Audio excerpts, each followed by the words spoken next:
Estamos en vivo, estábamos sincronizando la transmisión a través de las redes sociales y hacemos lo propio aquí en la radio. Estamos en Las Cosas por el Aire, estamos en Distrito Interior. Muchísimas gracias a todas las firmas y especialmente a la doctora Riad, que ha aceptado esta propuesta, que es la segunda vez que adoptamos este formato realmente esclarecedor. ¿Cómo le va, doctora? Bienvenida, muchas gracias por estar acá. Buenos días a toda la audiencia y buenos días, Fernando. Gracias por la invitación. Por favor, gracias por haberla aceptado. Doctora, ¿cómo está el panorama hoy en el partido de General Villegas, donde sabemos, lamentablemente, es algo irreversible que impacta mucho? Se ha registrado un nuevo deceso, lamentablemente. Mirá, a la fecha estamos, por lo que venimos observando desde epidemiología y desde estadística, en una meseta. Empezamos a estar en fase meseta, pero en una meseta alta, o sea, con gran cantidad de casos. También estamos complicados en cuanto al número de pacientes que están internados, pero con la tranquilidad de que están perfectamente atendidos, que hay insumos y que tenemos todo lo que se requiere para poder atenderlos, no solo en UTI, sino también en UTI intermedia, sala COVID, y agregamos por un cambio, porque viste que todo esto es dinámico, y a medida que se generó el brote y hubo gente que requería internación para compensarse y evitar que ingrese a la zona del hospital, hay una zona de preinternación, que la idea es que los pacientes ahí se compensen, se estabilicen, no se agraven, se los detecta precozmente y se internan en adherid para recibir fundamentalmente lo que cada uno requiera, oxigenoterapia o corticoterapia, que es lo que está totalmente avalado desde la Organización Mundial de la Salud y de la OPS como considerados realmente eficientes en el tratamiento de los pacientes que tienen la indicación.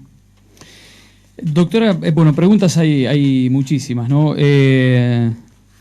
Podemos decir que podemos tener la esperanza ya de estar saliendo de la grave situación en la que estuvimos. ¿Seguimos estando en grave situación?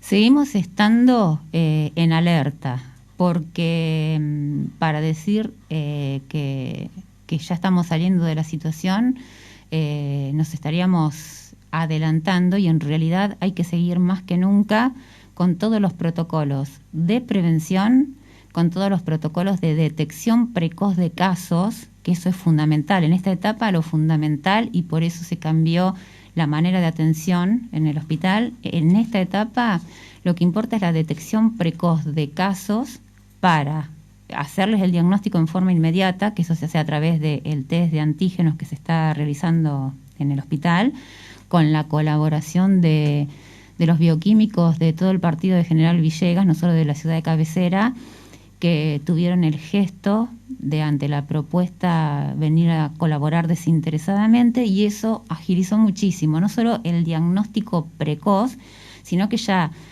te diría que más del 60% de los pacientes que consultan y que no son positivos por criterio clínico, se les hace el test de antígeno, y de las personas que se les hace el test de antígeno, entre el 60-70% ya se va con su diagnóstico positivo por test, la indicación de aislamiento de él, sus contactos estrechos, y según el caso en particular, el tratamiento precoz que le corresponda. Con esto apuntamos justamente a lo que es importantísimo en esta etapa: evitar que los casos precoces estén sin diagnóstico, circulando por la población, no solo contagiando a otros, sino también evolucionando su enfermedad en forma silenciosa y llegando tarde después a la internación. El cambio de atención del paciente sospechoso COVID fue basado en esto, en detección precoz para evitar complicaciones y mortalidad. Eso por un lado, que es importantísimo, y por el otro, descomprimir lo que es SAME y atención de guardia de urgencias COVID y no COVID, que venía totalmente colapsado, como es lógico, totalmente colapsado, y por ahí no llegando en tiempo y forma a las llamadas del 107, ¿no? Por una cuestión de recurso humano y de prioridades. Entonces todo eso ahora ya cambió y se ven los resultados, obviamente, para mejor. En ese punto hay algo, y usted nos podrá decir si es efectivamente así o no, pero a General Villegas, más allá de todas las discusiones que se han dado todo este tiempo, ¿no? De si fueron a tiempo las medidas tomadas o no, etcétera, etcétera, hay algo que hoy no está en discusión, que es el hospital, ¿no? La gente ha puesto su confianza, ha depositado, ha materializado inclusive su confianza. Lo agarró bien parado, por decirlo de alguna manera, el hospital, ¿no? Técnicamente, estructuralmente, el material humano, obviamente, ¿no? Porque la embestida del virus ha sido terrible, está siendo terrible. Mira, yo lo que voy a aclarar, que el hospital nunca debería haber estado en discusión, si es que alguna vez lo estuvo. No sé, porque yo, la verdad, no soy amarillista. Yo vivo la realidad día a día dentro del hospital ya desde hace años. Para mí el hospital no tiene absolutamente ningún tipo de discusión, ninguno. Perdón, para que quede claro el concepto, ¿no? No, esta pregunta no contiene absolutamente ninguna intención amarillista, simplemente a veces la ansiedad de los familiares, de los pacientes, generan algún tipo, llamémosle confusión si se quiere, pero está al margen eso, totalmente al margen, para que quede claro, ¿no? Bueno, yo lo que te quiero decir es que la verdad, todo lo que nosotros recibimos, sí, obviamente, bueno, por ahí podés llegar a recibir alguna crítica, pero puntualmente no me ha pasado que me haya llegado directamente a mí críticas desde gente que esté fuera de internación. Al contrario, agradecimientos continuos por todo tipo de contención.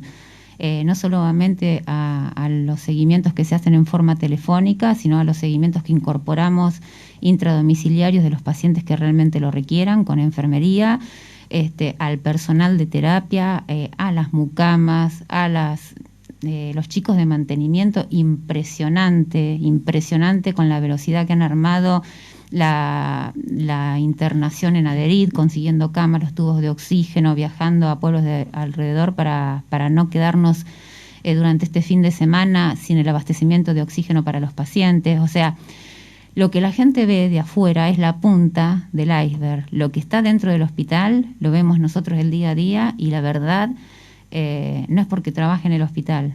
Siendo objetiva, dejando de lado que soy médica, que trabajo solamente full time en el hospital, dejando de lado, yo te digo que el trabajo que se hace de todo el personal que trabaja en el hospital, desde los administrativos hasta los jefes de servicios, es impresionante. Y como vos bien dijiste, yo creo que Villegas, por el número de habitantes que tiene, tener una terapia intensiva, haber organizado cuidados intermedios, haber organizado COVID con el escaso recurso humano que tenemos, la cantidad de respiradores que ya estaban previstos desde el año pasado, antes que arranque la pandemia. Nosotros formamos este grupo de jefes, incluyendo reestructuración de personal. Dentro de este equipo también están la jefa de mucamas, el jefe de mantenimiento. Desde que arrancó esta pandemia el año pasado, con tiempo fuimos previendo esta situación que nos pasa ahora. Y gracias a eso, incluyendo a Alberto Viano, que es el director administrativo, que se mueve de una forma impresionante y es totalmente bajo perfil, pero es lo que labura Alberto es indiscutible. Gracias a él no tenemos desabastecimientos.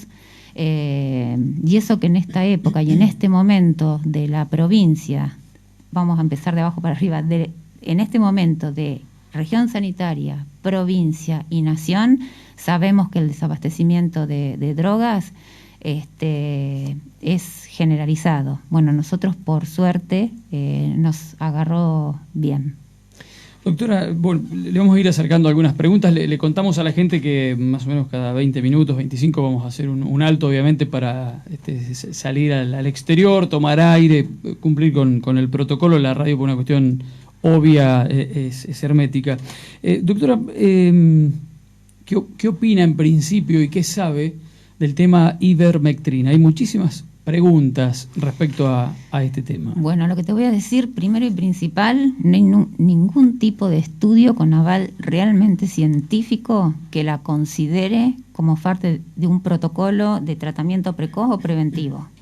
O sea, yo no la recomiendo.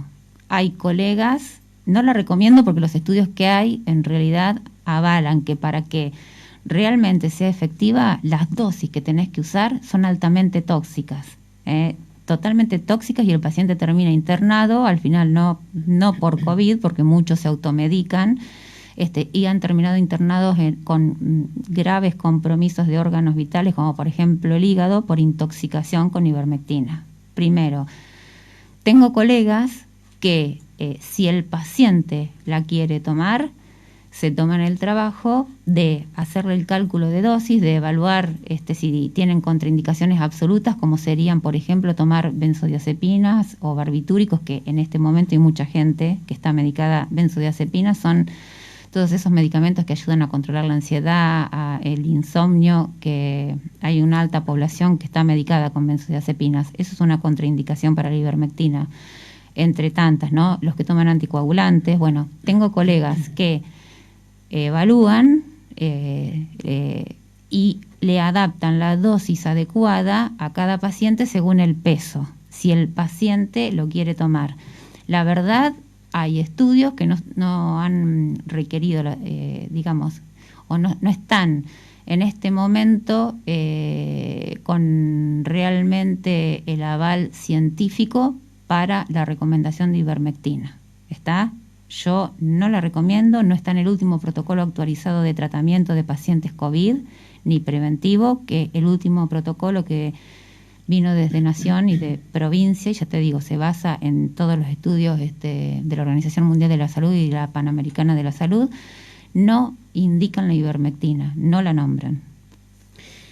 Mucha gente, personalmente no me consta que así sea, ¿no? Pero manifiestan que muchos han, ante la aparición de síntomas, tomado ivermectina y en cuestión de horas, 24 o quizá menos, me empiezan a manifestar mejoras, sabiendo el riesgo hepático que esto corre, ¿no? Bueno, te voy a decir que acá, que es lo que pasa en realidad con varios estudios que todavía no tienen el aval científico, es fundamental en cada individuo no solo la carga viral que vos puedas llegar a tener, sino también el estado nutricional que tenés y fundamentalmente el estado psicológico. O sea, influyen todos esos factores, además que yo no conozco nadie o dudo que haya alguien que haya tomado solamente ivermectina. Seguramente también tomó o aspirina o corticoides o algún inmunoregulador como sería el ibuprofeno.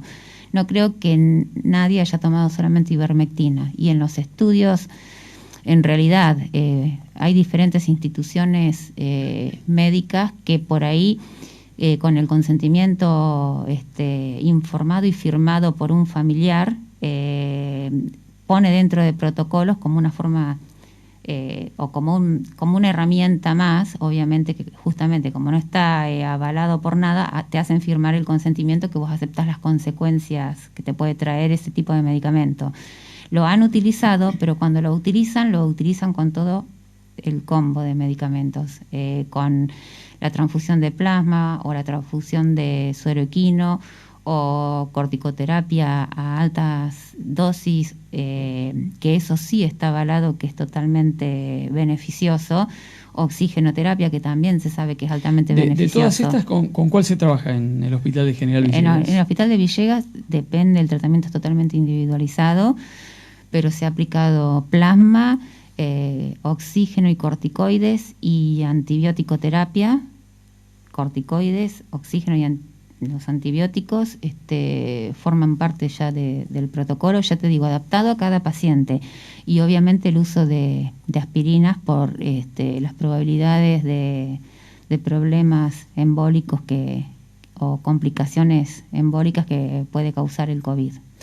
¿Suero equino no? Suero equino en el último protocolo, hasta ahora no hemos tenido la experiencia de aplicárselo a nadie. En el último protocolo, que ya te digo que es del 18 de abril, con respecto al suero equino, dice que se puede indicar en pacientes que estén cursando un COVID grave y que no tengan la indicación de estar en respirador, en asistencia mecánica respiratoria. Le pregunto esto, es una cuestión personal donde nos vamos a meter, pero se trata de la máxima autoridad política municipal, que es el intendente. En su traslado, cuando se agravó el cuadro al hospital italiano, no se lo preguntamos, creo que lo manifestó. ¿El intendente fue tratado con suero equino? El intendente fue tratado con suero equino, con corticoides, con antibióticos y con oxigenoterapia. Bien. Le pregunto esto no porque sea el intendente que se haya ido a tratar a otro lado, simplemente porque lógicamente dio buen resultado. Sí, pero el intendente también tenía aplicada una dosis de vacuna, una primera dosis que está comprobado de Sputnik por ser personal de salud, que a partir del séptimo día tenés una carga de anticuerpos que te puede ayudar, y además precozmente comenzó con oxígeno y corticoterapia, que eso es lo que realmente está avalado y sirve, ¿está? Por eso vos me preguntás por el suero equino o por el plasma, y cuando el paciente recibe plasma o suero equino ya viene con todo el otro tratamiento, entonces nunca vas a saber realmente qué le hizo bien, además de depender, ya te digo, de las comorbilidades, del estado nutricional, bueno, y demás de cada paciente. Bueno, son muchas las preguntas en torno a este tema. La sugerencia es, ante la menor duda, la consulta al médico, acercarse al hospital ante la aparición de cualquier síntoma, no tomar nada por las dudas. No tomar absolutamente nada. Y tampoco, perdón, hisoparse por si acaso. No está indicado hisopar o testear personas que no tienen síntomas y que no han sido contacto estrecho de un COVID positivo confirmado por laboratorio en los últimos 14 días. ¿Está?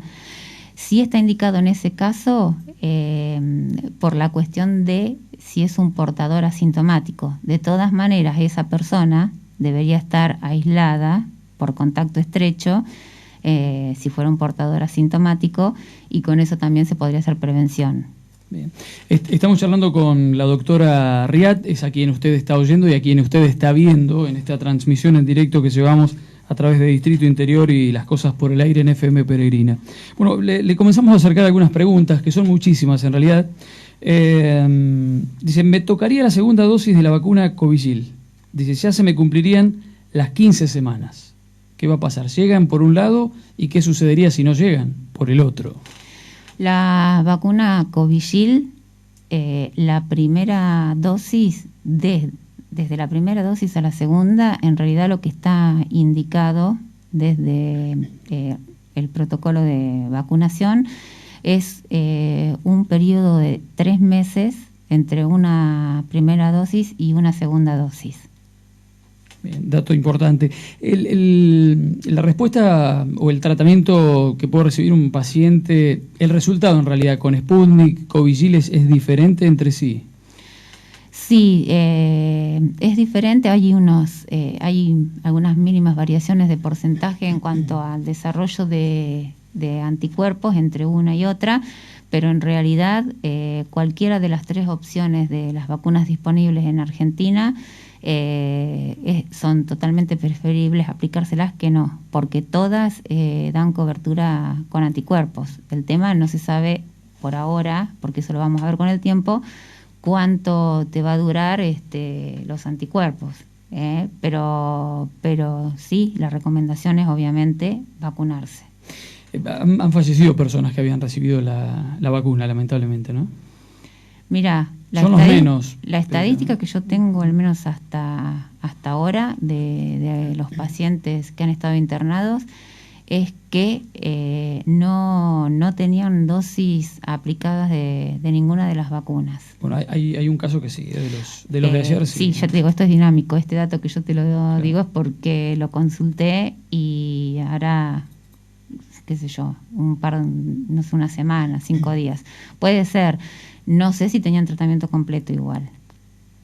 Pero sí, por eso uno dice que con una dosis o con dos, los cuidados tienen que seguir y no hay que relajarse. Sí, lo que se ha visto es que la gente que tiene una dosis o tiene las dos, en general no requiere internación, en general. Pero también tenés un altísimo porcentaje de la población que cuadros leves a moderados, sin vacunación, incluyendo con comorbilidades, no requieren tampoco internación. O sea que todos estos estudios y los resultados los vamos a ver con el tiempo. Doctora, plasma en Villegas no se dona por ahora. No, pero se pueden acercar a hemoterapia para hablar con el doctor Bechara o Claudia Maggio, porque existe la posibilidad de buscarle la manera para que se pueda donar plasma. No hay tratamiento por ahora con plasma. Sí, a partir del último protocolo se va a implementar, porque recién a partir del 18, como yo te dije, de abril, existe la indicación del tratamiento con plasma dentro de los 7 días de internación de un caso grave o moderado con comorbilidades, o dentro de las 72 horas en mayores de 75 años con cuadros leves. O sea que desde que ingresa el paciente, con el resultado de laboratorio que confirme, ya se comienza a hacer el trámite para que desde Hemoterapia de La Plata, y creo que también de Bahía Blanca, se pueda recibir el plasma en General Villegas en tiempo y forma. Voy a hacer una aclaración: no se puede tener un banco de plasma por las dudas, aunque sabemos que lo iríamos utilizando, porque para hacer ese trámite, obviamente, que tenés que tener un paciente con nombre, apellido y diagnóstico para poder hacer el pedido. Doctora, vuelven sobre la misma pregunta, no sé si la había respondido. ¿Cuánto tiempo se puede esperar entre la primera y segunda dosis de Ecovigil? De Ecovigil, como máximo 3 meses, que es lo indicado. Bien, nos están informando, entre otras cosas, que han llegado las vacunas Sputnik a General Villegas. Llegaron no me acuerdo si 600 o 900 dosis, pero primeras dosis. O sea que esto es bueno para toda la gente que ha quedado sin vacunar, que forma parte de los grupos prioritarios, que están anotadas y que van a ir apareciendo en las turneras del Ministerio en el lapso de este tiempo. No llegaron segundas dosis, pero ya es sabido que con una dosis se desarrolla una carga de anticuerpos. Bueno, tan dinámica la cuestión que en principio la Sputnik, cuando esto comenzó, parecía el cuco entre todas las vacunas. Hoy es la preferida de la gente, ¿no? ¿Lo percibe a eso? Sí, pero reitero, esto tiene, son dos cosas. Por un lado, la opinión de la población, y por otro lado, lo que es científico, que lo que te dice es que entre el desarrollo de anticuerpos de cada individuo, según la vacuna aplicada, no hay demasiada diferencia en cuanto a porcentajes. Todas hace que el paciente desarrolle anticuerpos en un porcentaje mayor del 80%, algunas mayor del 90%, hablando de las 2 dosis aplicadas, ¿no? Estamos charlando con la doctora Riat. Bueno, muchísimas preguntas que llegan. Nos estamos aproximando al tiempo de la vacuna de neumonía y vacuna antigripal. ¿Qué va a pasar con ambas de acuerdo a la edad de los pacientes, etcétera? La recomendación es no dejar, obviamente, de prestarle atención al calendario de vacunación.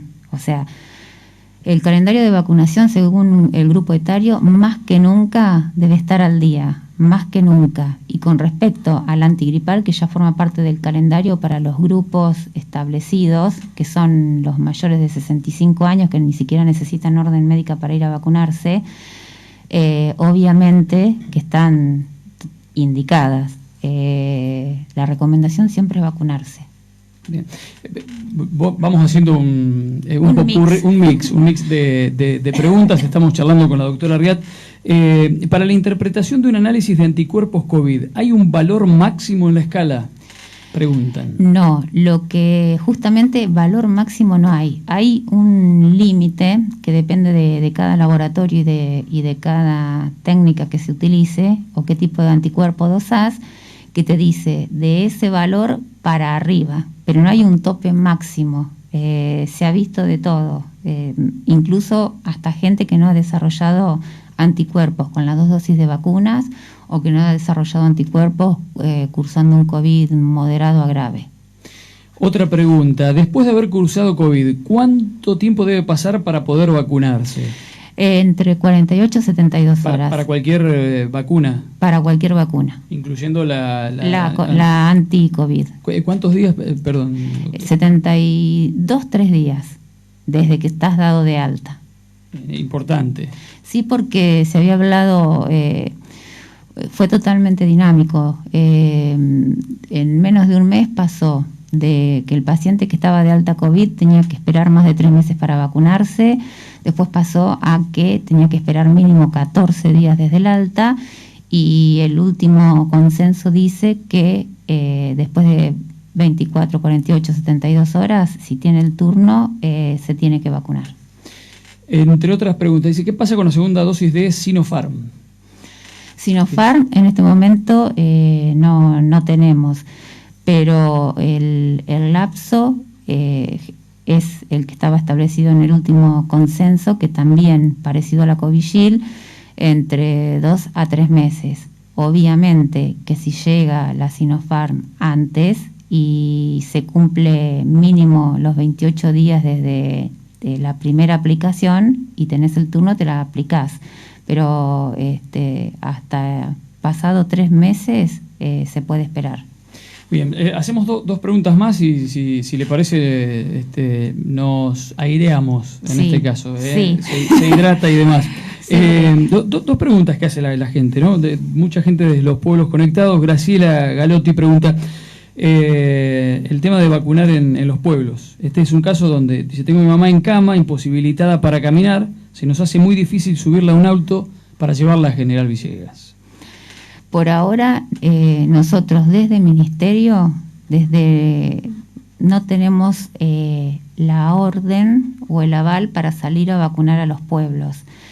Sí sé que desde otra institución, como por ejemplo PAMI, pueden acercarle la vacuna a la gente porque lo han hecho en los pueblos, pero eso depende fundamentalmente del Ministerio, pero también del tipo de vacuna que uno reciba, porque en este momento recibimos Sputnik y es imposible sacar la vacuna Sputnik por las características que la vacuna tiene, claro. Exacto, para no perder la cadena de frío, que con eso quedaría anulada la eficacia y la efectividad de la vacuna. La Sputnik es imposible trasladarla a ningún lado. No sería el caso por ahí de la Sinopharm, sí, o Covishield. Exacto. Bien. Doctora, una pregunta más y sí. No, que la Sinopharm hay que aplicarla inmediatamente a la preparación.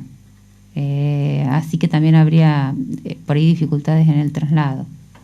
Bueno, importante tener en cuenta estas cosas. Esta creo que es una pregunta de alguna otra oportunidad también. Si tuviste shock anafiláctico con internación, ¿se puede vacunar contra COVID? Ahora sí, por suerte se sacó esa contraindicación, y la única anafilaxia que por ahí contraindicaría es anafilaxia a la primera dosis de la vacuna anticovid o anafilaxia a alguno de los componentes de las vacunas COVID que se compartan con otro tipo de vacunas. O sea, lo aclaro, si alguien presentó una reacción alérgica a alguna vacuna específica y requirió corticoterapia endovenosa, esa persona debería consultar a su médico de cabecera por los componentes de la vacuna a la que presentó alergia, y a ver si uno de esos componentes forma parte de las vacunas anti-COVID. No el componente de la vacuna en sí, sino los que acompañan a los microorganismos o al elemento fundamental que conforma la vacuna. Doctora, le permitimos un respiro. Es interesantísima la charla. Hay muchas preguntas realmente. Yo quiero hacerle una, es una cuestión personal, ¿no? ¿Cómo imagina o cuándo, o qué imagina, espera o quiere para cuando esto les permita tomarse un respiro realmente? Mira, yo lo que espero, para mí en este momento lo más importante, o sea, sí, digo para mí, pero en realidad creo que lo piensan la mayoría de mis colegas. Para mí lo realmente importante en este momento es evitar, o sea, detectar precozmente los casos positivos, darles en tiempo y forma el tratamiento individualizado a cada uno, que esté en aislamiento con sus contactos estrechos para parar la circulación del virus y ya, como te dije anteriormente, para evitarle a la gente un desarrollo grave de su enfermedad y obviamente la letalidad. Y con esto disminuir el ingreso al hospital o a adherir, que es lo que es mi sueño más grande, justamente que la gente evolucione bien en sus domicilios, que el personal médico pueda abocarse a los pacientes que ya están internados exclusivamente, con toda la dedicación que le están poniendo, y que las personas que estén internadas en sala COVID o en adherir puedan llegar a irse de alta, o sea, no tengan que pasar a terapia intermedia o a UTI.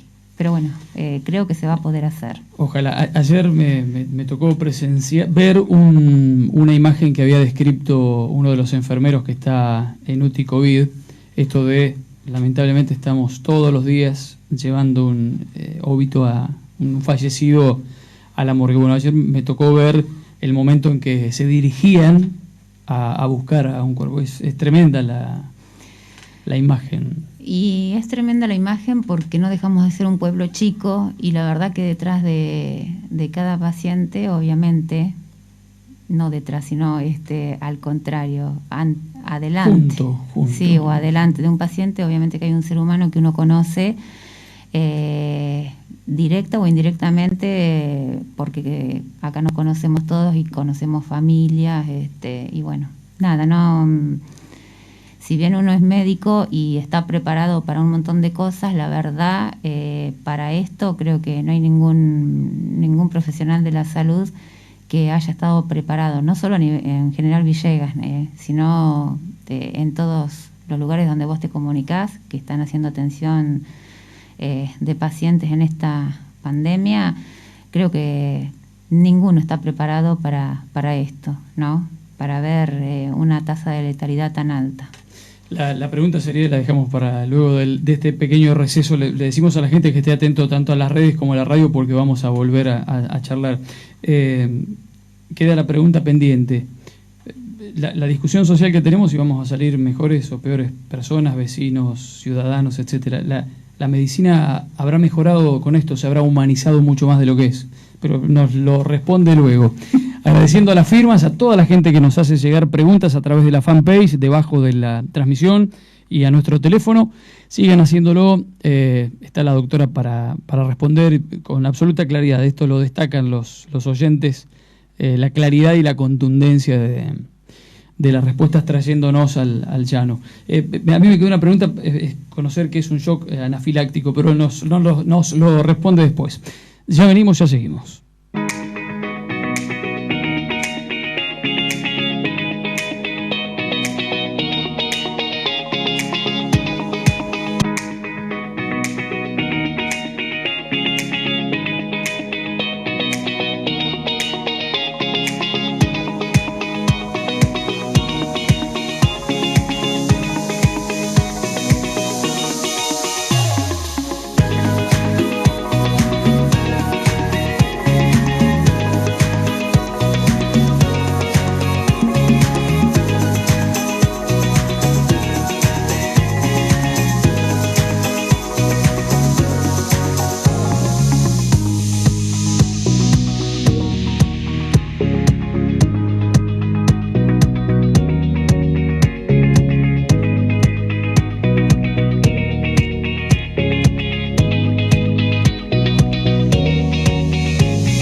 Seguimos adelante, son las 11:46 de esta mañana del sábado 24, estamos en vivo con la doctora Riad. Bueno, ya hemos tomado aire, nos hemos ventilado, un día hoy fantástico realmente, ¿no? Para disfrutar, pero seguir estando en casa.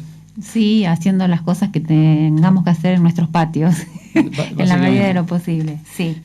La pregunta había sido shock anafiláctico, este es el término. ¿Qué significa? Primero me habías preguntado qué opinaba de... Sí, es verdad. Bueno, no, lo que opino es, sí, que realmente la pandemia nos ha hecho mejores personas, porque hay un montón de ofrecimientos de gente que de alguna manera quiere colaborar, que se angustia porque dice que se siente que no está haciendo nada para ayudar en esta situación. Ofrecimientos desde la población tenemos muchísimos, gente que te dice que reza o que ora, bueno, según su religión, por nosotros. Y lo que te puedo decir es que estamos trabajando en equipo con también, yo creo que es por primera vez en 20 años de que estoy en Villegas, o 20 y pico, como una salud única, sin mirar si sos público o privado. O sea, es la primera vez que noto que realmente, no todos, pero la gran mayoría de los colegas, no importa de qué sector venga, tratan de colaborar. Y otra cosa que se nota, y que esto no es novedad, es que ante situaciones que afectan a la población en general, Villegas es impresionantemente solidario.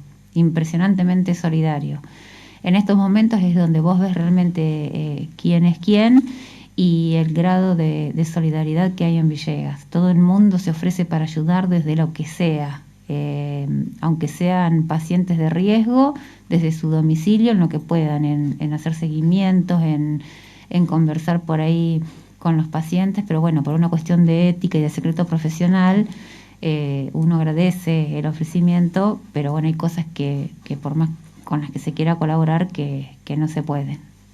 Doctora, shock anafiláctico.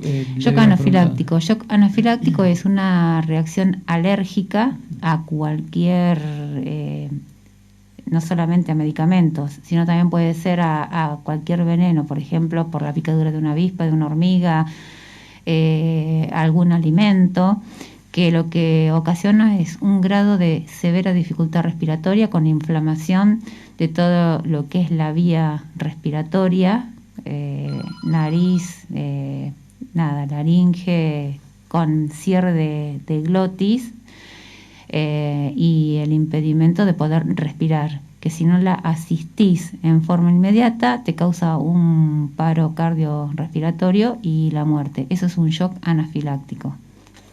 Bueno, preguntas muchísimas. La persona que es contacto estrecho, ¿cuánto tiempo, es una de las preguntas que llegan, tiene que transcurrir hasta que puede darse o considerarse dado por alta? Bien. Vamos a lo siguiente. Toda persona que es COVID positiva, por el método que sea, o sea, de test de antígeno, de hisopado para PCR o por criterio clínico epidemiológico, desde el momento en que empezó los síntomas, para el paciente son 10 días. Para sus contactos estrechos, que los contactos estrechos son todos los que estuvieron a menos de 2 metros de distancia por más de 15 minutos. Mientras el paciente estaba con síntomas, o sea, desde las 48 horas antes de los síntomas del paciente, o desde que el paciente se hizo el PCR o el test de antígeno y no tenía síntomas, que no tienen indicación, pero sabemos que igual se hacen. Entonces, el que contactó a menos de 2 metros por más de 15 minutos con alguien positivo las 48 horas antes es contacto estrecho, y ahí se consideran los convivientes, los compañeros de trabajo o las visitas, porque después estás al aire libre y a distancias mayores, entonces no serías contacto estrecho. El contacto estrecho se aísla 14 días desde el último día que vio al paciente positivo, o si es un conviviente, desde el momento en que el positivo empieza con los síntomas. El nuevo protocolo habla de una cuarentena acortada, pero nosotros, y ahora voy a explicar lo que es. La cuarentena cortada sería para aquel contacto estrecho que no hizo síntomas, a partir del día número 11 podría estar de alta. Digo podría porque la recomendación es siempre y cuando los 3 días restantes que le quedan para cumplir los 14 días se maneje con todos los protocolos de prevención para no contagiar a ninguna persona. ¿Está? Por eso es que en los lugares donde tenemos circulación comunitaria, como estamos ahora en Villegas, nosotros seguimos recomendando a los contactos estrechos que no hicieron síntomas 14 días de aislamiento. Porque la verdad, hasta el día número 14, o sea, se sabe estadísticamente que después del día 10, o sea, entre el día 11 y 14, un 1% de los pacientes asintomáticos pueden desarrollar síntomas. Y ahí es donde empezás a contar nuevamente contactos estrechos y salió a la calle. Entonces la recomendación que hacemos es esa, que si sos asintomático y contacto estrecho, estés 14 días aislado. Ahora, si sos personal esencial y tenés que ir a trabajar, la recomendación es que los 3 días para cumplir los 14, o los 4 en realidad, vayas del trabajo a tu casa y de tu casa al trabajo. Eso es cuarentena cortada, no es que tiene vía libre para todo. Del trabajo a tu casa y de tu casa al trabajo, con todos los protocolos que se exigen en cada lugar para poder trabajar. Un caso particular, habla un poco de esto, nos pregunta, es un efectivo policial. Dice, mi hijo dio positivo, dice, solo lo hisoparon, lo mandaron a aislarse y nada más. Una vez que se cumplan los 14 días ya puede salir nomás, él anda mucho mejor, tiene 21 años. Para este chico, desde el momento en que empezó con sus síntomas, son 10 días para él. Para la familia son 14. ¿Está? Bien, eso para tenerlo en cuenta. Dice, una persona es llamada a vacunarse, pero en este momento está con COVID. No. Ay, esa pregunta es genial, porque la verdad la gente todavía no ha tomado real conciencia de lo que significa. El que está cursando un COVID tiene que estar aislado por COVID. Además tiene contraindicada la vacuna mientras está cursando la enfermedad. Primero, porque puede ser más el riesgo que el beneficio. Segundo, lo que nos está pasando es que hay gente que está a la espera de un resultado por ser caso sospechoso por los síntomas, está esperando el resultado de su diagnóstico COVID, o es contacto estrecho de un COVID positivo o contacto estrecho de alguien que está esperando el resultado y se acerca a vacunar. Nosotros, los que hemos detectado, obviamente que los mandamos a su domicilio sin vacunar, porque todas estas personas que yo recién nombré tienen que estar en aislamiento sí o sí. No pueden estar deambulando por la calle transmitiendo el germen, sean sintomáticos o asintomáticos. Bien. Bueno, quedarse en casa, básicamente. Y el turno se reprograma, eso hay que tenerlo en cuenta. Totalmente.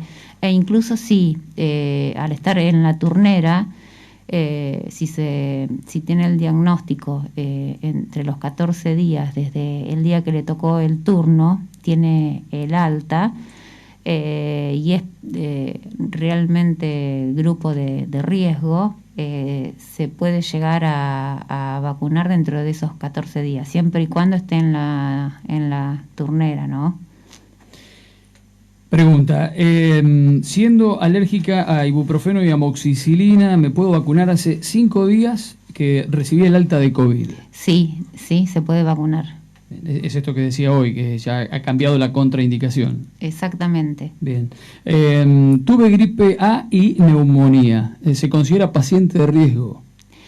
El haber tenido gripe A y neumonía, sí, en controles posteriores se hizo alguna espirometría para ver la capacidad pulmonar, controles con radiografía o tomografía, y no tiene secuelas y no está dentro de los grupos de riesgo. O sea, grupos de riesgo son de 2 años a 64 años que tengan comorbilidades. ¿Está? En ellos hay que presentar una orden para recibir la vacuna. no se consideran por haber tenido gripe A o por haber tenido una neumonía, si no tiene ningún tipo de secuela y se recuperó totalmente, como factor de riesgo. En gente sana hablo. Una pregunta que parece interesante desde lo social. Si alguien viajó fuera de Villegas y estuvo un día entero con gente en otro lugar ante la sospecha de que puede haber contraído COVID y demás, ¿cuántos días debe quedarse adentro de su casa, aislado por motus propio? Muy bien, te he felicitado, porque no está indicado hacer en este tipo particular ni test de antígeno ni PCR si no tiene síntomas. Y sí está recomendado, en la medida de lo posible, 14 días de aislamiento o cuarentena cortada, 10 días de aislamiento y los otros 4 con todos los protocolos de la casa al trabajo y del trabajo a la casa. Mi madre está operada del corazón, su edad es de 71 años. ¿Se puede poner la vacuna? Sí, totalmente. No hay contraindicación en ninguna, ese al contrario, forma parte de los grupos prioritarios ya por la edad. Bien. Esta es una pregunta que me atrevo a responderla. Dice, ¿a qué número de teléfono hay que llamar para ver si hay turnos para la segunda dosis? Ninguno, porque el Ministerio tiene el sistema online que avisa, ¿no? Exactamente. Nosotros no tenemos injerencia y no tenemos la potestad de poder asignar turnos a nadie desde la posta de vacunación. Otra pregunta importante, considero. Las nietas de una oyente, si quieren venir a visitarme, vivo en el campo. ¿Pueden venir? ¿Es recomendable? Mira, en este momento lo ideal sería que no, pero si vienen y cumplen con los protocolos de distanciamiento, por ejemplo, si los visitantes que van a venir van a tener una invitación individual, o sea, se van a manejar como burbuja, que quiere decir que van a tener los que llegan su propia habitación, van a mantener dentro del domicilio las distancias de 2 metros, la ventilación, cada uno su utensilio, se va a repasar con frecuencia las superficies con agua con lavandina, va a haber ventilación, la mayor parte del tiempo van a estar al aire libre conversando y con distancia, no sería el problema. Lo que tenemos que recordar siempre es todo esto que yo digo, que no deja de ser fundamental e importante, y la prueba la tenés, porque mientras estuvimos en fase 4 y la gente se reunía al aire libre, en el parque, incluso ilegalmente en los caminos rurales y demás, no tuvimos un brote de contagios, o sea, de la magnitud que tenemos ahora. Y este brote que estamos padeciendo el día de hoy justamente surgió a partir de los primeros cambios climáticos y la reunión multitudinaria, porque realmente ha sido multitudinaria, en lugares cerrados. ¿Está? Entonces, no nos olvidemos de lo fundamental, que siempre es distancia, ventilación natural, que corra el aire y circule. Eso es una verdadera ventilación, uso de utensilios, tapabocas, alcohol o lavado de manos y repasar superficies. ¿Está? Doctora, en ese sentido, la explosión de casos que tuvimos evidentemente surgió por algún descontrol social, no cabe ninguna duda. ¿Está detectado? Sí, hay un antes y un después de 2 o 3 reuniones en lugares recreativos donde habilitados. Habilitados para trabajar con los protocolos correspondientes. No se cumplieron. Y no. Y de ahí hay detectados todos los primeros casos con incluso consecuencias graves para más de uno de los casos que surgieron de alguno de esos lugares, que fue lamentablemente el fallecimiento de familiares directos. Bien. Así que es un antes y un después. Volvemos sobre este tema. De los fallecidos en esta segunda etapa del COVID, algunos de ellos murieron producto de haberse contagiado de gente que había estado en esas... Exactamente, por ser contactos estrechos de pacientes positivos por laboratorio, cuyo nexo epidemiológico eran esos lugares. Esto nos tiene que servir, obviamente, para lo que viene, porque el COVID no se va. Ojalá se amesete, baje la curva. Sí, lo que yo quiero aclarar, que yo no estoy echando culpas a nadie, porque todos somos responsables. Yo ya lo dije en otro medio y lo vuelvo a reiterar. Acá la responsabilidad es de todos, desde el que tenía la posibilidad de trabajar, o sea, y era propietario de alguno de estos lugares, y no cumplía con los protocolos como se debía cumplir, de la gente que trabajaba en esos lugares y no denunciaba que se estaba trabajando en condiciones que no eran las establecidas por el protocolo, de la gente que concurría a los lugares a sabiendas de realmente, porque ya hace más de un año y ya estamos cansados de repetir que hay que respetar 1,5 metros, que hay que tener higiene de manos, que hay que estar al aire libre en la medida de lo posible, que hay un número de personas cada metro cuadrado establecido. O sea, a ver, la responsabilidad ha sido de todos, de los que concurrían sabiendo que los protocolos no estaban cumplidos, de los padres que por ahí le dábamos dinero a los chicos para acudir a esos lugares, o incluso la misma gente adulta que concurría a estos lugares, ya te digo, a sabiendas de que nadie estábamos respetando nada de lo que había que hacer. En este sentido, lo hecho está, ¿no? Tiene que servir hacia adelante, pero si hubiesen tomado medidas restrictivas desde las áreas correspondientes, ¿esto se podría haber evitado o no hubiese cambiado demasiado las cosas? La verdad, mi sugerencia fue siempre empezar a disminuir el tema de la circulación de la población a partir de esto que nos marcó la diferencia. No sé si se hubiese llegado en tiempo y forma, pero sí creo que hubiese sido útil la restricción con anterioridad. De todas maneras, esto no depende exclusivamente del Ejecutivo. Yo también formo parte de la mesa del Comité de Crisis.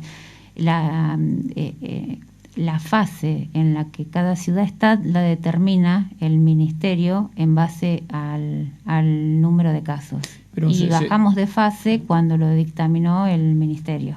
Pero ¿puede llegar a haber alguna decisión estando en fase 4 ir a fase 3? Porque en su momento los intendentes tenían la potestad. No hablo del caso puntual de Villegas, ¿no? Lo pienso hacia futuro. Lo que ya pasó, nos tiene que servir de enseñanza. Sí, además lo que pasó no solo en Villegas, que por ahí yo creo que Villegas empezó a sonar en la región sanitaria porque la verdad veníamos impecables. Si vos mirás los informes de la región sanitaria, vas a ver que todos los municipios que conforman parte de la región sanitaria están incendiados. O sea, yo digo incendiados porque en el mapa de la región se ven que estamos todos en rojos, menos, no me acuerdo si es Saliqueló, uno de los pueblos. Y es interesante ver en esos informes epidemiológicos los porcentajes de casos activos, de letalidad y demás, comparados, o sea, cada 100.000 habitantes. Si vos mirás eso, te das cuenta que Villegas venía entre los que más tiempo estuvo sin casos graves, ¿no? Y nada, creo que fue estos 15 días o 20 que nos duplicó o triplicó el número de casos, y ni hablar la tasa de letalidad, ¿no? No esperaban creo que el término es desastre, ¿no? Ya se han usado muchos términos, pero imaginaron que esto podía llegar a... Era posible si seguía el descontrol, pero imaginaron que esto iba a pasar. Mirá, sinceramente yo esperaba que aumentaran el número de casos casi como han aumentado, porque veníamos por meses enviando entre 20, como máximo 30 hisopados por día, y de esa totalidad estuvimos meses recibiendo 2 positivos que lo pasaban bien en su domicilio y nada más. Pero a partir de esa situación, de esos eventos, se mandaron 40 hisopados, cuando estábamos con 19 casos, no me lo olvido más, 9 de los cuales eran de la ciudad de cabecera. Se mandaron 40 hisopados y ahí ya nos vino 50 y 50 de positivos y negativos, y ahí ya, haciendo la proyección, te dabas cuenta que ibas a tener un aumento exponencial del número de casos. Lo que sí realmente no nos esperábamos era el grado de agresividad en los pacientes con comorbilidades, que la verdad que no habíamos tenido en cifras altas hasta esto. De Semana Santa hacia atrás 15 días, esa es la franja donde se produjo este desbande. De Semana Santa el fin de semana anterior, 7 días. Y de ahí, o sea, del fin de semana antes de Semana Santa para adelante. ¿Por qué Sala hizo tanto hincapié o está haciendo tanto hincapié en este fin de semana? En respecto a los cuidados, ¿no? Porque seguimos estando en una situación crítica. Y además no queremos volver a pasar, si bien te digo que hoy, porque todo esto es dinámico, si bien te digo que los números de hoy indican que estamos en una meseta alta, estamos amesetados pero altos, o sea, con gran cantidad de casos, no quiere decir que no podamos estar peor. La idea es que con todo esto que está pasando, empecemos a que esta meseta empiece a disminuir. Y para eso fundamentalmente hincapié no solo en este fin de semana, sino yo creería en los próximos también, hasta que podamos estar en una situación en la que realmente la gente que tiene comorbilidades, que es la que tiene más alta tasa de mortalidad, pueda estar realmente tranquila. Hoy, cuando lo anunciamos, nos preguntaban respecto al protocolo que se aplica cuando la persona fallece por COVID. Ahí, bueno, obviamente el aislamiento es hasta la tumba, obviamente, ¿no? Exactamente. No es un capricho obviamente local, son los protocolos que vienen desde nación y desde provincia. ¿Eso explica el por qué a tierra y no a un nicho, estando tan sellado todo? Eso es lo que explica por qué a tierra y no a nicho. Bien, doctora, le acercamos algunas preguntas más. Son muchísimas, no vamos a alcanzar obviamente a responder. ¿Aconseja a las personas mayores que puedan salir a caminar? En realidad se los aconsejo siempre, porque la salud, como siempre decimos, la salud mental y el buen estado físico y la actividad física, la verdad es una herramienta para el estado de salud.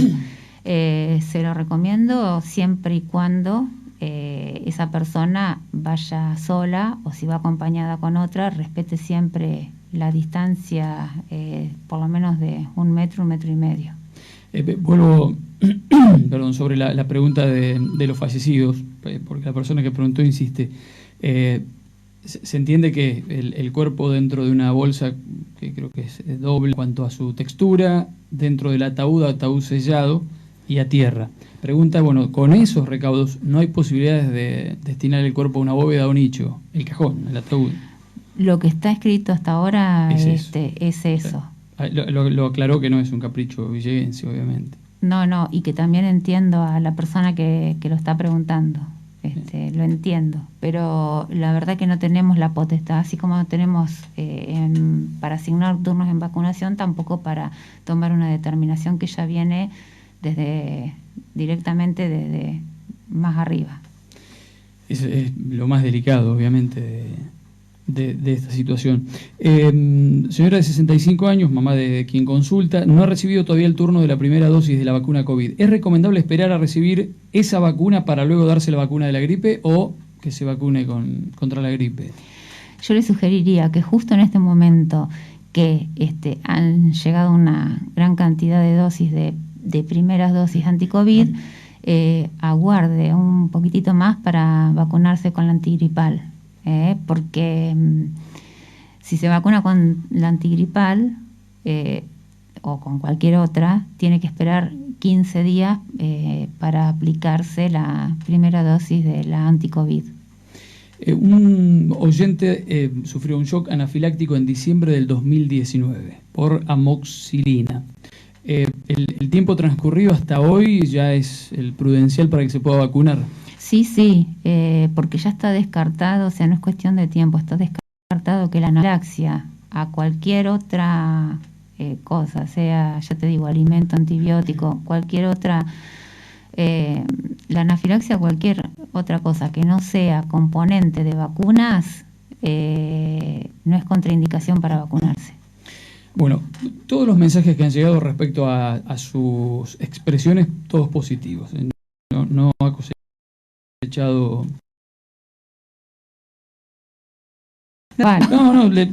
No, usted sabe que una de las que nos caracterizan aquí es decir las cosas como vienen, sin filtro. No gusta, genera dolores de cabeza, a veces enojos, pero bueno, es la realidad.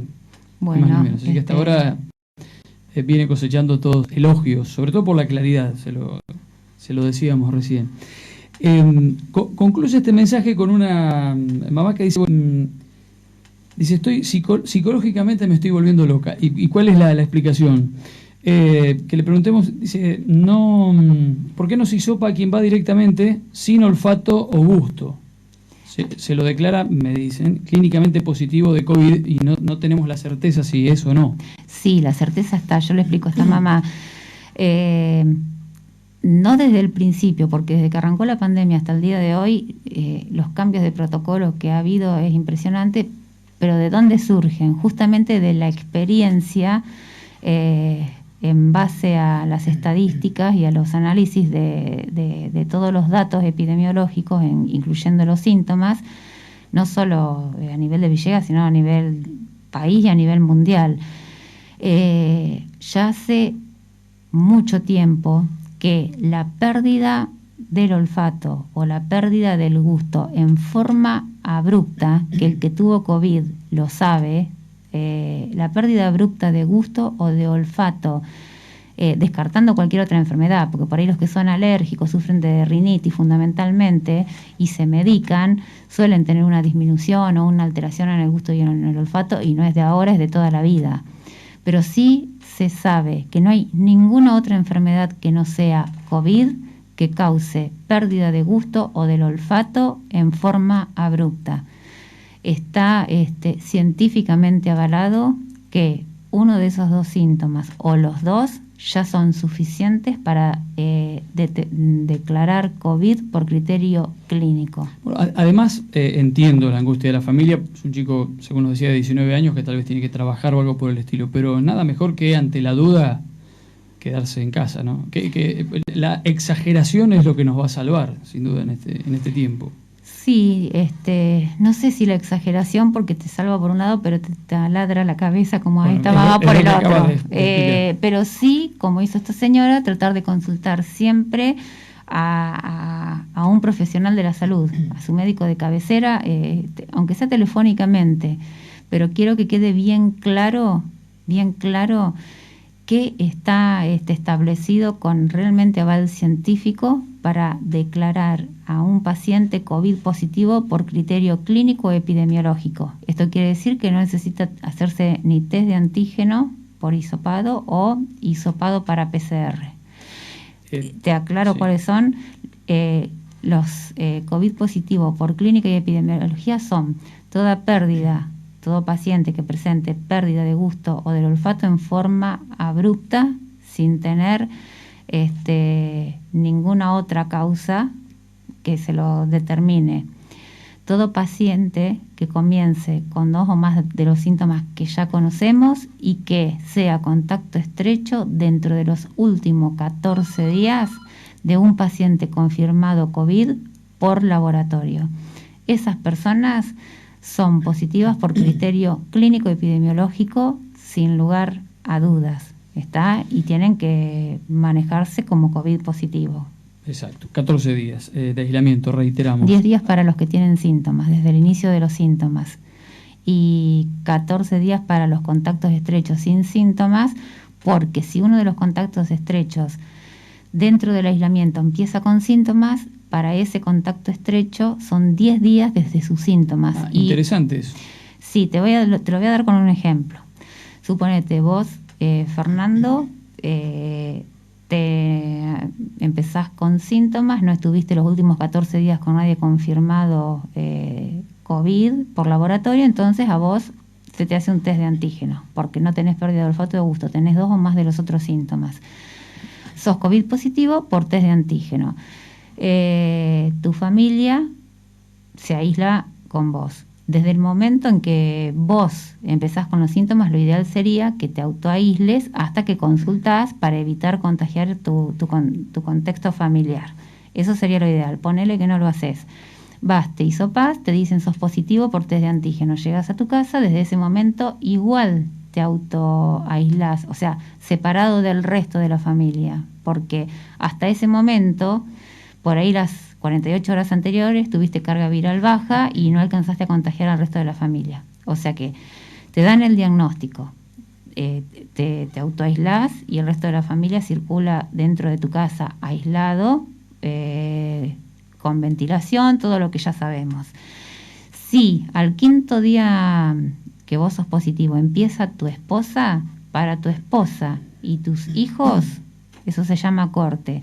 Para tu esposa que empieza con síntomas son 10 días desde que empezó con sus síntomas, y tus hijos sin síntomas pasan a ser contactos estrechos de tu esposa, no tuyos, ¿está? Entonces, si tus hijos no hacen síntomas, a los 10 días desde que empezó tu esposa, que es la última que empezó con síntomas, ellos contactos estrechos tienen que estar, si no tienen síntomas, 14 días aislados. Si alguno de ellos empieza con síntomas, son 10 días para tu hijo y tu otro hijo o hija que quedó sin hacer síntomas y que es el último contacto del que empezó con síntomas. Teniendo en cuenta los recontagios que ha habido, ¿cuánto tiempo desde el alta de COVID tendríamos anticuerpos? Muy buena pregunta. El último protocolo dice que, igual esto ya se sabía de antes, que hasta la persona que tuvo COVID hasta el día 104, o sea, bueno, calcularle 3 meses, tiene anticuerpos, ¿está? Es más, el último protocolo cambió en este sentido, que si vos fuiste COVID positivo por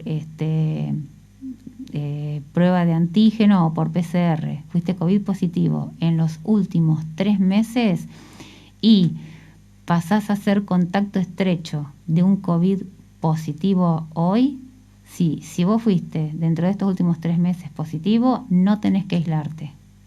¿Está? O sea, todo lo que está en el protocolo nuevo es toda persona que fue COVID positivo y es contacto estrecho de un nuevo caso de COVID, sí, está dentro de los 3 meses de haberse recuperado de su enfermedad, no tendría que hacer el aislamiento. Sí, obviamente manejarse con todos los recaudos. ¿Haya sido positivo por PCR o por criterio clínico? Por PCR o por test de antígeno. Bien. Una consulta respecto a esto. Somos 3 convivientes, 2 de los cuales cursamos la enfermedad con el alta el día jueves. Sí. El tercero comienza con síntomas hoy. Dice, ¿qué debemos hacer quienes ya lo tuvimos? Lo que acabo de decir recién. Lo mismo. Los que ya lo tuvieron no tienen que aislarse, y el que empezó con los síntomas, porque ellos ya están de alta, el que empezó con los síntomas, o sea, se interpreta obviamente que es la misma cepa porque es en el contexto familiar. Entonces, el que empezó con los síntomas, 10 días desde sus síntomas, y los 2 que ya están de alta, su vida normal en estas épocas llamamos a tapabocas, higiene de mano, distancia y todo lo que ya conocemos. Doctora, le acercamos las últimas preguntas. ¿Cómo se tiene la certeza que después de 14 días no sigue contagiando a esa persona? Porque está avalado científicamente en base a toda la experiencia que hay a nivel mundial y a nivel país, de que a partir del 10.º día la tasa de contagio baja a un 1%. Está a partir del 10.º día. Por eso es que se hace hincapié en que los asintomáticos estén 14 días, porque en ese lapso, o sea, después del 10.º día, la posibilidad de contagiar es de un 1%. Por eso se hace hincapié, ya te digo, hasta el día número 14 de los que no fueron sintomáticos, porque pueden ser asintomáticos. Y el que fue sintomático ya está. A partir del 10º día, ese 1% de contagiar no existe. El 1% es para los que no tienen síntomas. Doctora, ¿hay niños con COVID en Villegas? Hay niños con COVID, internados ninguno, y la verdad que en porcentajes, por suerte, bajos. ¿Y niños de qué edades? Tenés de no bebés, tenés un rango variable, 6 años, 10 años, y adolescentes, más que todo. Bien. ¿Con síntomas o sin síntomas? Los de más baja edad. No, con síntomas. Todos con síntomas. Sí, pero con síntomas leves, ya te digo, no hay ninguno internado. Bueno, muchas preguntas vienen en torno al tema de la vacunación, el tema de la reprogramación de turnos y demás. Eso lo maneja estrictamente el Ministerio. Después de la posta de vacunación hay llamados personales para que no pierdan el turno, pero creo que el número de gente que se va a vacunar es altísimo, ¿no? La concurrencia. Sí, ayer, si no me equivoco, se vacunaron 124 personas. Bien, importante. Esta llegada de Sputnik recién ya garantiza por lo menos 3 o 4 días hacia adelante de continuidad. O más porque, yo te digo, vinieron un montón de dosis, por suerte. Doctora, bueno, muchas de las preguntas se van repitiendo. Bueno, insisto con la gente que le agradece realmente la claridad. ¿Los pacientes que tuvieron COVID deben ponerse vacuna antigripal o neumonía? Sí. Aún teniendo la vacuna contra el COVID. Una cosa no protege de la otra. Obviamente que lo ideal, si no forman parte de los grupos prioritarios, que lo evalúe, ya te digo, el médico de cabecera, que es el que sabe si esa persona tuvo alguna secuela. Pero se ha visto que todavía seguimos estudiando. Mis colegas, fundamentalmente de clínica médica, citan a los pacientes que han estado más comprometidos para hacerles un seguimiento desde lo pulmonar, con espirometría y con imágenes, para ver si quedan secuelas, y en muchos pacientes quedan secuelas, no graves, pero quedan secuelas, y para mí obviamente deberían formar parte del grupo de vacunación con antigripal y antineumocóxica, pero eso todavía no está ni protocolizado ni establecido por el Ministerio. Creo que dependería, como todo, de cada caso individual. Bien. Entre las preguntas que llegan, el tiempo que se tarda en recuperar el olfato y demás, aproximadamente, hablando con gente que ha tenido COVID con síntomas de distinta intensidad, dicen que con el correr del tiempo notan que no volvieron a ser los mismos en capacidad pulmonar, en el rendimiento. ¿Es así? Es así. Y otra cosa, cuando uno da el alta del paciente COVID que está en el domicilio, es por estabilidad de los síntomas o mejoría, y 72 horas previas a la mejoría, de no tener fiebre sin estar tomando ningún tipo de antitérmico. Y lo que siempre aclaramos es que si continúa con pérdida de olfato y del gusto, no es que esté con la enfermedad activa, sino justamente que el gusto y el olfato se recuperan mucho más tarde, y a veces no se recupera en su totalidad. No es criterio para continuar el aislamiento de un paciente que ya estaría dado de alta. La última le hago de la gente. ¿Los pacientes que reciben el alta vuelven a ser hisopados en algún momento? Si quisieran, no. No, porque primero, que ya dijimos, dentro de los 3 meses se considera que ni siquiera tienen que hacer aislamientos si son contactos estrechos de un caso COVID. Además, ya te digo, no se hacen o no se recomiendan hisopados en gente asintomática. Sí, lo que puede hacerse alguien que ya tuvo COVID, y si quiere sacarse la duda, es ver si tiene anticuerpos o no, que por ahí sería lo más importante, porque los cuidados, ya digo, cuando hablo de normalidad, es usar siempre tapabocas o barbijos, higiene de manos, distancia, no juntarse más de 10 personas, o sea, todo lo que está establecido ahora en fase 2 es la rutina que vamos a tener. Bien. por La tiempo largo. Bien, la llegada del invierno es un factor, puede llegar a ser determinante también, ¿verdad? Sí, pero fundamentalmente para también no olvidarnos de diagnosticar otras enfermedades tan graves como COVID, como es gripe A y neumonía. O sea que muchos de los pacientes que, llegado el invierno, sean hisopados para COVID, también se les va a tomar muestra para neumonías por virus estacionales y cuadros bacterianos también, ¿no? Claro, ha disminuido el número de muertes respecto a otros años por neumonía, ¿no? El año pasado fue súper gráfico, estadísticamente hablando, esto que vos decís, se vio un descenso de un 50%, no solo de la mortalidad por neumonías y por gripe A, en pacientes, sino también un descenso de un 50% o más en el contagio de todo tipo de infecciones respiratorias en los distintos grupos etarios, incluyendo las bronquiolitis en los bebés que son cuadros graves. El último comentario que es importante respecto a una respuesta que usted dio. Nos preguntaban si se habían dado casos en Ciudad Cabecera del contagio 2 veces. Un médico en Bunge, recuerdo de eso por un lado. Sí, el médico de Bunge no se contagió 2 veces. El médico de Bunge tenía 2 dosis de vacuna, y se mandó la cepa después de 2 meses. En Cañada se infectó. Seca, perdón, hay un caso. En Cañada Seca, y hemos tenido, lo que vemos en epidemiología son 2 situaciones. Hemos tenido casos de reinfección, que no son la mayoría, o sea, pocos. Después, como dije recién, después de pasado los 3 meses de haber sido COVID positivo, nunca antes. Por eso es que coincidimos con el último protocolo que viene del Ministerio de Salud, en que las personas que son contacto estrecho de un COVID positivo y ya fueron COVID positivo en los últimos 3 meses, no es necesario aislarse, porque la verdad la práctica nos muestra eso, que el que se reinfectó fue después de esos 3 meses, que son mínimos.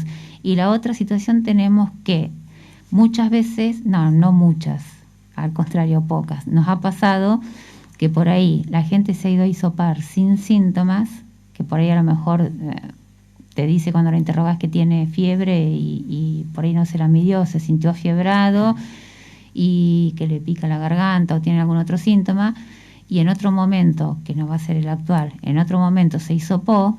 Como se hisopó precozmente o sin síntomas, nos han dado resultados negativos, y realmente al 5º, 6º, 7º día, cuando ha empezado con un cuadro realmente florido, se han hisopado o rehisopado en privado o incluso en el hospital y les ha dado positivo. Entonces también tener en cuenta eso a la hora de la aparición de los síntomas, consultar, siempre consultar para poder determinar si se hisopa en ese momento, si se le da tratamiento, pautas de alarma y se lo vuelve a citar a las 48 o 72 horas según la evolución para poderlo hisopar o no. Dentro de las tantas experiencias que cuentan, hay una oyente que dice que después de 7 meses le apareció, no sé si es el término, parosmia. Dice, hay comidas que ya no puedo comer, me cambió el olfato. Esto habla a las claras, 7 meses pasaron desde que recibió el alta. Exacto. No es para darle soga, hay que seguir cuidándose hasta que esto pase algún día.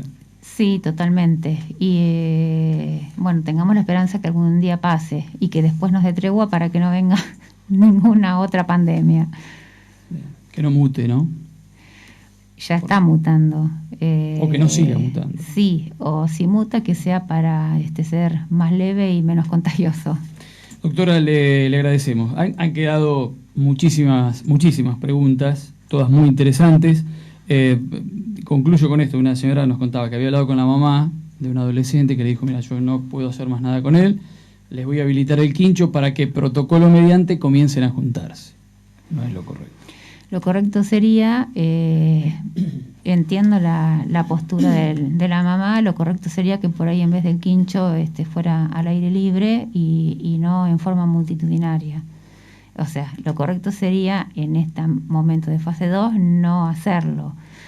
Pero yo entiendo la situación porque justamente en un Zoom que tuvimos con provincia, hace 48 horas. En todos los pueblos de la región decían que ya la gente estaba agotada, que no había manera de parar algunas situaciones sociales, que la gente ya estaba, ya te digo, totalmente cansada, la gente en general, no solo los adolescentes, y que era un real problema porque si bien ellos no estaban en la situación de Villegas, de seguir en esa situación van a terminar como nosotros, están a un paso de empezar a estar en la situación que nosotros en este momento estamos amesetados. Entonces, la verdad que la recomendación es esa, que se mantengan los protocolos lo más posible, es la mejor manera de prevenir. Doctora, muchas gracias una vez más. Gracias por la entrega, la predisposición, el tiempo también, la verdad que valioso. Prueba de eso es la cantidad de gente que sigue consultando, aportando datos y demás. Así bueno, muchísimas gracias. Y gracias además a través suyo en nombre de la comunidad el trabajo y el compromiso con el que está trabajando, la humanidad con la que está trabajando el personal de salud, todo, desde el de mayor rango al de menor rango. Exacto, porque cada uno en el área que le corresponde es un granito de arena fundamental para poder construir lo que tenemos hoy, que es esto, de poder brindarle a los pacientes lo mejor posible, en forma científica y en forma humana. Así que bueno, gracias por la invitación y cuando necesiten sabes que estamos, desde Salud estamos. Ha sido un gusto, muchísimas gracias.